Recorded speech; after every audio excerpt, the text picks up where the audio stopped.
خود یہ باز امہات المومنین سے نقل ہوا کہ ہم نے ان کے منہ میں زبردستی دوا ڈالی تھی اور انہوں نے ہمیں منع کیا تھا کہ مجھے دوا نہ دینا. ہم نے زبردستی دوا ڈالی تھی. اور اس کے بعد حتیٰ یہاں تک بیان ہوا کہ انہوں نے فرمایا کہ بعد میں آپ ناراض ہوئے اور کہا کہ جتنے لوگ یہاں پر ہیں سب کو ایک دوا پینی ہے. اس کا کیا معنی ہے؟ اب یہ روایت ظاہر پوری نہیں بیان ہوتی، لیکن ان روایتوں سے پتہ چلتا ہے کہ ایسا کوئی موضوع عجیب و غریب ہو رہا تھا. اب یہاں پر سوال یہ کرنا ہے کہ جب انہوں نے منع کر دیا تو یہاں پر صحیح نبوت کو سمجھنا ہے کہ نبی ہیں، چاہے بیمار ہوں تو یہ نہیں کہا جا سکتا قد غلب علیہ الوجع، ان پر بیماری کا غلبہ یا ان الرجل لا یحجر. نہیں، ہمارا عقیدہ ہے وما ينطق عن الهوى، چاہے وہ صحیح و سالم ہو، چاہے وہ بظاہر جسمانی اعتبار سے مریض ہو.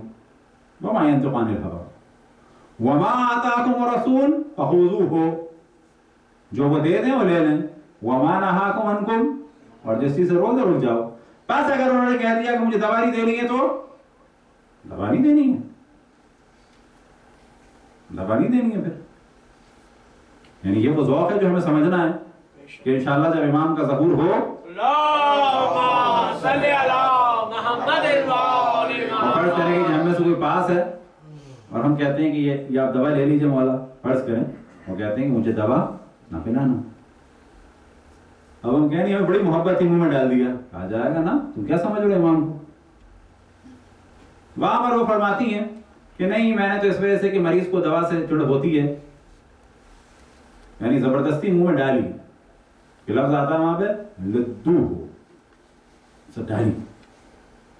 زیادہ خطرناک موضوع یہ ہے کہ آپ نے فرمایا کہ جتنے لوگ یہاں پہ تھے سب کے منہ میں دوا ڈالی جائے سوائے میرے چچا عباس کے، کیونکہ وہ اس میں نہیں تھے.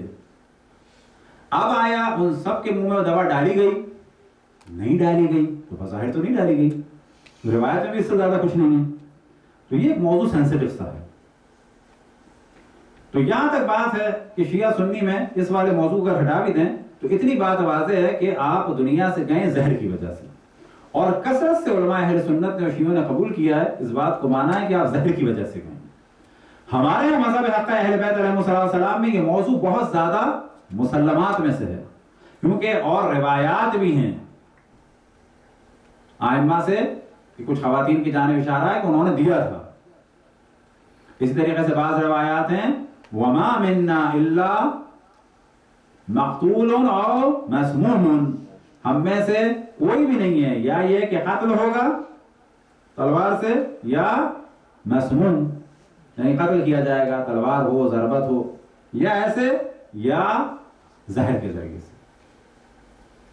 تو ہمارے یہ موضوع تو بڑا تفصیلی موضوع ہے. یہ وہ موضوع ہے کہ اس کے بعد سے اگلا موضوع جو بڑھتا ہے اور یہاں سے جو اگلا موضوع آتا ہے کہ کل اگر انشاءاللہ زندگی میں ڈسکس کریں گے، وہ آتا ہے پھر خلافت کا موضوع. وہ آتا ہے پھر موضوع خلافت کا، کیونکہ عالم اسلام میں تقسیم بندی اس واقعے کے بعد سے ہوئی، خلافت سے ہوئی. جتنا بھی عالم اسلام میں اختلاف ہے بیسک وہ کہاں سے ہے؟ خلافت اور امامت سے.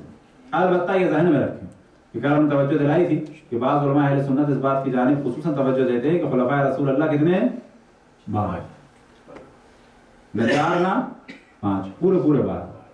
کہاں پر ہے؟ صحیح بخاری میں. کہاں پر ہے؟ صحیح مسلم میں. ایک مسلم موضوع ہے کہ خلفائے رسول اللہ کتنے ہیں؟ 12. اس امت کے امیر کتنے ہیں؟ 12. اور بعض جگہ بیان ہوا کہ نقبائل بنی اسرائیل جتنے بنی اسرائیل کے نقیب تھے ان کی تعداد. تو 12 والا ایسا موضوع ہے کہ اس سے جان نہیں چھوٹ سکتی. 12 والے موضوع سے جان نہیں چھوٹ سکتی.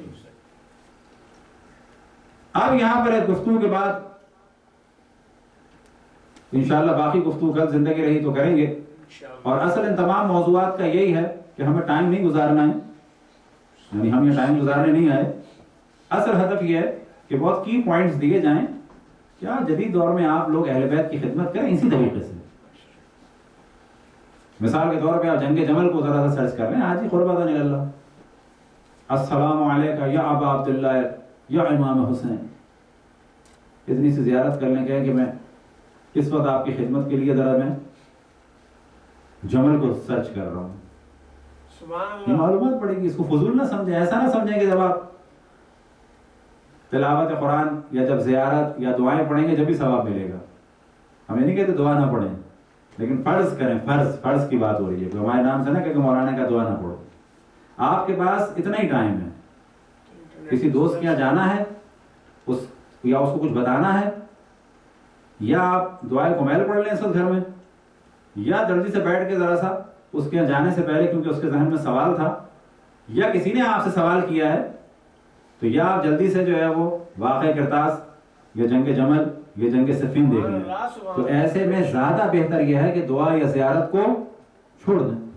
حتیٰ کہ زیارت امام حسین بھی ہو تو کیا کریں؟ امام حسین کو مخاطب کریں، یا امام حسین آپ پر سلام ہو، آپ کے مذہب اور مکتب کے لیے اس وقت میں آپ کی زیارت چھوڑ کے یہ کام کر رہا ہوں. مطمئن ہو جائیں کہ امام راضی ہیں، خوشنود ہیں. سب سے اہم کام یہ ہے کہ مذہب اور مکتب کو سمجھیں اور پھیلائیں. shiaviews.com views. ہم عقیدہ رکھتے ہیں کہ یہ ائمہ اثنا عشر خلیفہ بھی ہیں اور امام بھی ہیں. لفظ خلیفہ کی اہمیت کے قائل ہوں. ایک ہی ہستی کے بارے میں تصور کیا جائے گا، خلیفہ کا بھی اور امام کا بھی. امت سے آگے ہیں، امت کی رہنمائی فرماتے ہیں تو مفہوم آئے گا امام. ائمہ اثنا عشر کس کے امام ہیں؟ مسلمانوں کے. کیا رسول اللہ صلی اللہ علیہ وسلم کے امام ہیں؟ نہ، مسلمانوں کے امام ہیں. خلیفہ کس کے ہیں؟ خلیفہ کی کیا مراد ہے؟ خلیفہ کے اسلام میں دو معنی ہیں خصوصاً. ایک اصلی معنی ہے خلیفہ یعنی جانشین، سکسیسر. ایک خلیفہ کے معنی ہے جو بعد میں وجود میں آئے ہیں، یعنی مسلمانوں کے حاکم کو خلیفہ کہا جانے لگا. لیکن جو خلیفہ کے اصل معنی ہے ڈکشنری کے اعتبار سے وہ کیا ہیں؟ جانشین. جانشین. اب یہ اور بات ہے کہ یہ عہدہ ہمارے ہاں بادشاہت والے عہدے کو خلیفہ کہہ دیا بعد میں. جیسے کہ بنو امیہ اور بنو عباس کے بادشاہوں کو بھی خلیفہ کہا گیا. وہ خلیفہ نہیں تھے در حقیقت، یعنی خلیفہ رسول اللہ نہیں تھے وہ. بس امت سے کیونکہ آگے ہیں، رہنما ہیں، تو مفہوم امام آئے گا. جانشین اشرف الانبیاء ہیں، ان کے جانشین ہیں، تو کیا تصور ابھر کے آئے گا؟ خلیفہ. لہذا اس موضوع کو حتیٰ ہم بعض دفعہ پاکستان میں بھی ٹی وی چینل پہ بالکل اسی طریقے سے کہتے ہیں، اور کوئی اختلاف کی بات نہیں ہے. ہر مسلمان کو اپنے عقیدے کو بیان کرنے کا حق ہے. بس ہمارا عقیدہ یہ ہے کہ مولا امیر المؤمنین امت مسلمہ کے پہلے امام اور اشرف الانبیاء کے پہلے خلیفہ ہیں. یاد ایک دفعہ پاکستان میں پروگرام تھا ٹی وی میں، ہم نے تو کہا کہ ولادت رسول اللہ صلی اللہ علیہ وسلم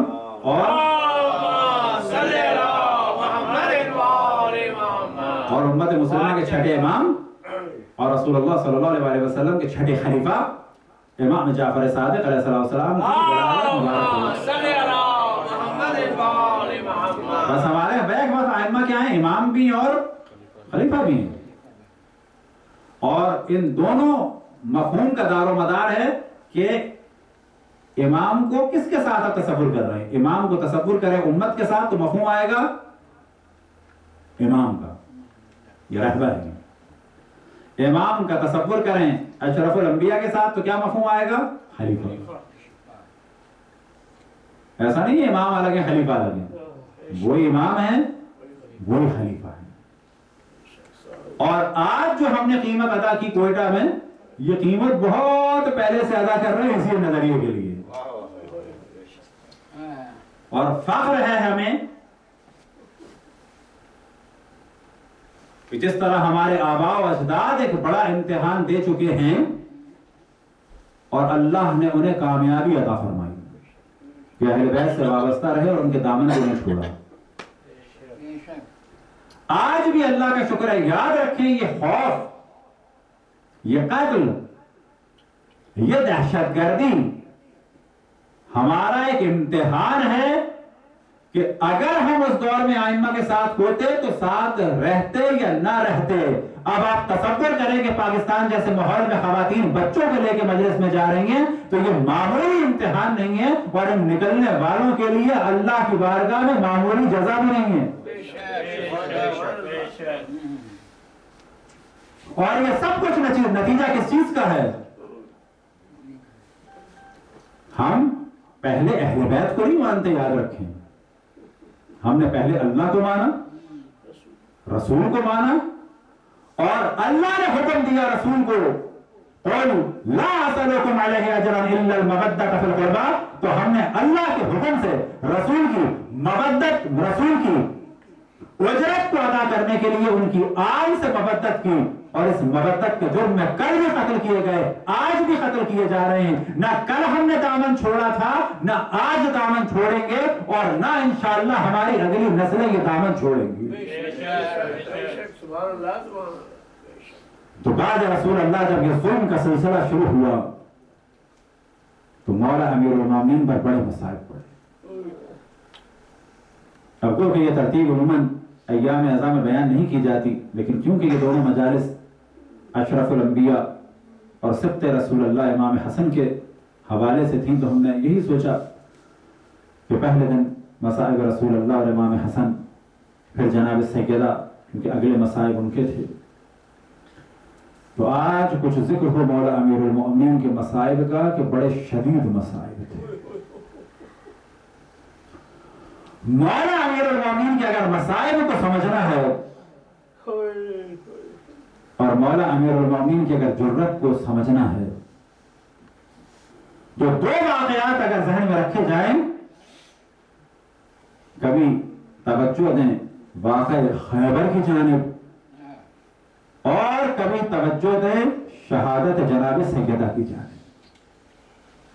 تو مولا امیر المومنین کا جو جلوہ نظر آتا ہے تو خیبر میں وہ جلوہ نظر آتا ہے کہ دین کو بچانے کے لیے بحکم رسول اللہ باب خیبر کو جڑ سے اکھاڑ لیتے ہیں.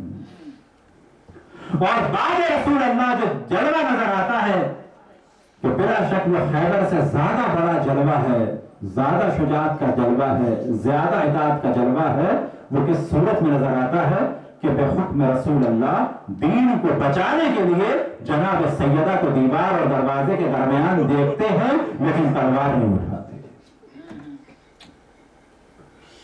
بعض دفعہ سوال کیا جاتا ہے کہ مولا امیر المومنین نے تلوار کیوں نہیں اٹھائی؟ کیونکہ روایتوں میں نقل ہوا یا علی انک سطبت لی فلا تقاتلن، اے علی تم میرے بعد مشکلات میں گرفتار ہو گئے، تلوار نہ اٹھانا. بس جتنی بھی جنگیں ہوئیں یہ مسلط کی گئیں، لیکن یہ حکم تھا کہ فوراً بعد رسول اللہ تلوار نہ اٹھانا، صبر کیا. اور اگر صبر کا جلوہ دیکھنا ہے تو صبر کا جلوہ وہ ہے کہ جب جناب سیدہ دیوار اور دروازے کے درمیان. تو ایک جانب خیبر کا جلوہ جو باب خیبر کو نظر میں رکھیں تو دوسری جانب در جناب سیدہ کو نظر میں رکھیں کہ مولا امیر المؤمنین نے کس طرح سے رسول اللہ کے دین کو بچانے کے لیے رسول اللہ کے حکم پر عمل کیا.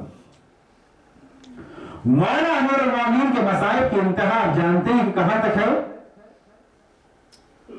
کہ جب مولا امیر المؤمنین کو ضربت لگی، پھر ایک وقت آیا کہ مولا کی شہادت ہوئی تو دمشق میں کہنے والوں نے یہاں تک کہا کہ علی ابن ابی طالب قتل ہو گئے. سنا ہے کہ سجدے میں مسجد میں ضربت لگی تو کیا علی ابن ابی طالب نماز پڑھتے تھے؟ مولا کی مظلومیت کا عالم یہ تھا کہ مولا کو کہاں تو ممبروں سے گالیاں دی گئیں اور کہاں معاذ اللہ کفر کی نسبت بھی دی گئی، لعنتیں بھی بھیجی گئیں اور تارک الصلاۃ بھی کہا گیا.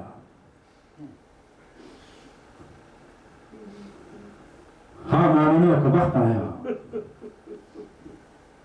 ایک وقت آیا کہ بعد جناب سیدہ مولا امیر المومنین کے مصائب بہت بڑھ گئے.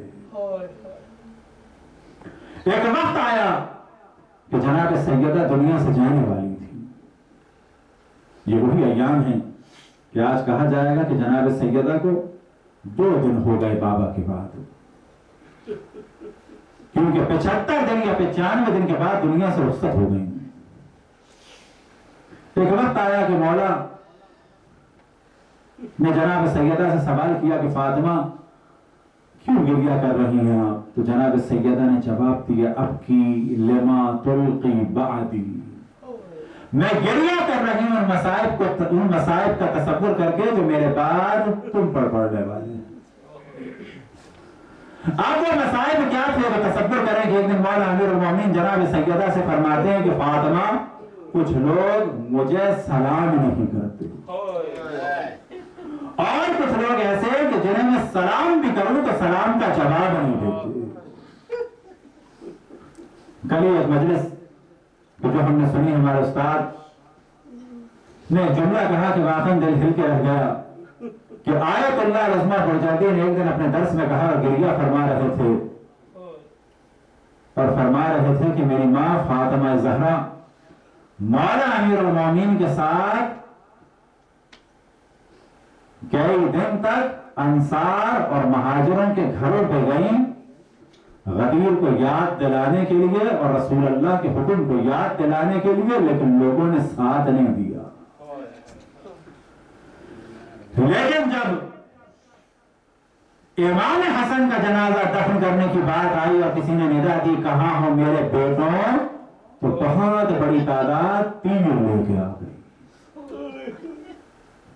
تو مولا امیر المومنین کے مصائب یہ تھے، یہ تنہائی تھی. اور بعض جگہ تاریخ میں بیان ہوا کہ بعد جناب فاطمہ امیر المومنین کے مصائب میں اضافہ ہو گیا، کیونکہ بعض لوگ ایسے بھی تھے کہ جو مولا امیر المومنین کا احترام کر رہے تھے احترام جناب سیدہ کی وجہ سے، لیکن جب جناب سیدہ دنیا سے چلی گئیں تو مولا امیر المومنین تنہا رہ گئے. کہ جناب سیدہ کی قبر مطہر میں فرماتے ہیں کہ اب میں کسے تعزیت دوں، اپنے غم کے لیے کسے تعزیت دوں. وجہ کیا تھی کہ بعد رسول اللہ جناب سیدہ اپنا غم بیان کرتے تھے اور جناب مولا امیر المومنین کے غم کم ہوتے تھے جناب سیدہ کے ذریعے سے. لیکن ایک وقت آیا کہ مولا امیر المومنین کی طویل زندگی گزر گئی. پھر ایک وقت آیا کہ جمر بھی ہوئی، صفین بھی ہوئی، ایک وقت آیا کہ نہروان بھی ہوئی. پھر ایک وقت آیا کہ مسجد کوفہ سے ملائکہ کی ندا بلند ہوئی تحدمت واللہ ارکان الہدا، خدا کی قسم ہدایت کے ستون منہدم ہو گئے. ہاں مومنوں کا وقت آیا کہ اسد اللہ غالب علی کل غالب کے مصائب کے دن ختم ہونے والے تھے، کیونکہ جناب امیر المومنین جب دنیا سے رخصت ہوئے تو ان کے بچوں کے لیے جناب زینب اور جناب ام کلثوم، امام حسن امام حسین کے لیے اور تمام ماننے والے کے لیے تو بڑی مصیبت تھی. لیکن حقیقت یہ تھی کہ خود مولا امیر المومنین کے مصائب ختم ہو گئے، کیونکہ مولا امیر المومنین کی زندگی کی ایک سب سے بڑی جو مصیبت کی گھڑی تھی وہ وقت تھا کہ جب جناب سیدہ دنیا سے رخصت ہوئی، اور جب سے وہ رخصت ہوئی اور جب وہ دنیا سے خود رخصت ہوئے وہ تمام اوقات وہ تمام وقت مولا امیر المومنین کے لیے بڑے سخت تھے. اب اگر سوال کیا جائے کہ مولا کے مصائب پڑے جائیں تو کون سے مصائب پڑے جائیں؟ وہ مصائب پڑے جائیں کہ جب مولا کے ضربت لگی اور ان کے مصائب ختم ہو گئے، یا جب فاطمہ کے ضربت لگی اور علی کے مصائب شروع ہوئے. کبھی فاطمہ کی خبر سن کے غش کھا جاتے ہیں تو کبھی جب فاطمہ کو حسن دینے لگے تو گریہ کی آواز بلند ہوئی. سوال کرنے والوں نے سوال کیا کہ مولا گریہ کی وجہ کیا تھی؟ تو بعض جگہ بیان ہوا کہ مولا نے فرمایا کہ جب نگاہ فاطمہ کے زخموں پہ پڑی، اور بعض جگہ بیان ہوا کہ جب نگاہ فاطمہ کے نیل پہ پڑی تو گریہ کی آواز بلند ہو گئی. لعنت اللہ علی قوم الظالمین. یا اللہ جس نے رسول اللہ جناب سیدہ اور ائمہ پہ ظلم کیا ان سب پہ لعنت فرما.